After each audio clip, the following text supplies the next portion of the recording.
branché. Vas-y petit,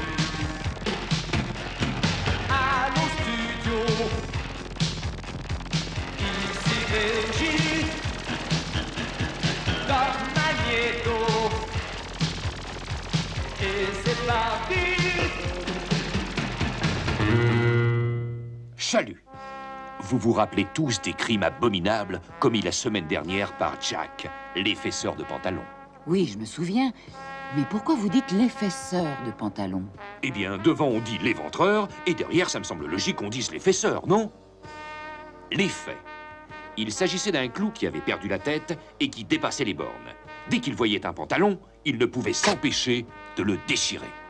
Il a bousillé au moins 10 pantalons avant que les tenailles ne réussissent à se saisir de lui.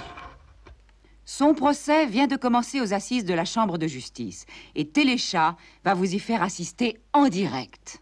Je me trouve à l'intérieur du tribunal où le juge, maître Duramou, vient de prendre place avec toute la cour. Brosdur, procureur général, et Micmac, avocat de la défense. Raymond et Sophie sont sur le banc des témoins. Bon Moment sur le banc du jury. Et Jack, le clou de ce procès, sur le banc des accusés, gardé par 2 paires de tenailles. La parole est à l'accusation.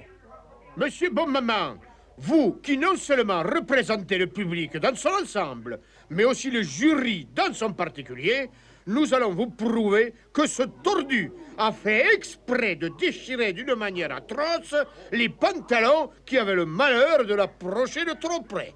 Premier témoin, jurez-vous de dire la vérité, toute la vérité, rien que la vérité. Serrez les dents et dites, je le jure. Je le jure. Mademoiselle Raymonde Duras-Vallée, racontez-nous ce que vous avez vu. On m'avait oublié sur la table quand j'ai vu s'asseoir un beau pantalon du mi-tanche qui venait certainement finir les restes du repas.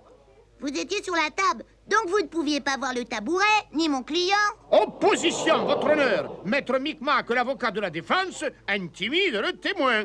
Opposition rejetée. J'étais sur le bord de la table et je distinguais parfaitement le clou grâce à son reflet dans la bouteille. Donc vous avez tout vu à l'envers. Oui, mais j'ai tout entendu à l'endroit. Et dites-nous ce que vous avez entendu, je vous prie. Un sinistre craquement, un cri de douleur, et puis un rire démoniaque. Oh, C'est bien la preuve, monsieur Bonmaman, qu'il ne s'agissait pas d'un accident, mais d'un crime organisé et prémédité. La parole est à la défense. Mon client est innocent. Il s'agit d'une erreur judiciaire. Je vais vous le prouver, monsieur Bonmaman. Second témoin, jurez-vous de dire la vérité, toute la vérité, rien que la vérité. Levez les yeux au ciel et dites, je le jure. Je le jure. Mademoiselle Sophie, votre version des faits, s'il vous plaît. Le matin du crime, je me trouvais dans la cuisine au moment du breakfast. Et j'ai vu le pantalon du mi-tanche. Il était déjà déchiré. J'ai entendu rigoler et moi-même, je me suis mise à rigoler. Rigoler! Mon client a le sens de l'humour. Est-ce un crime? C'est pas lui qui a déchiré le pantalon, c'est la machine à laver. Je demande l'acquittement pur et simple. Gluant de l'accusé, avez-vous quelque chose à ajouter? Non, j'ai confiance dans la justice des objets. Quel est l'avis du jury, monsieur Bonmaman? Coupable. Le public aime bien les erreurs judiciaires. Jack Leclou est donc condamné à être réinséré dans le tabouret. Il recevra 3 coups de marteau. Chouette, j'aurais pu avoir plus. Verdict sévère, mais après tout, les clous ont l'habitude qu'on leur cogne dessus. C'était Groucha, depuis les assises de la Chambre de justice. Chalut, à demain si on veut bien. Qui vous êtes? Tu me, je suis la vedette. Dites-moi, y a ma photo. Partout, je suis le gluon.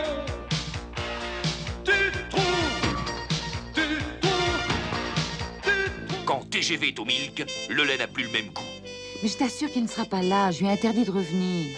Parce qu'il t'obéit au doigt et à l'œil? Écoute, il était venu me voir pour une question de travail. Je sais. C'est toujours comme ça que ça commence. Oh!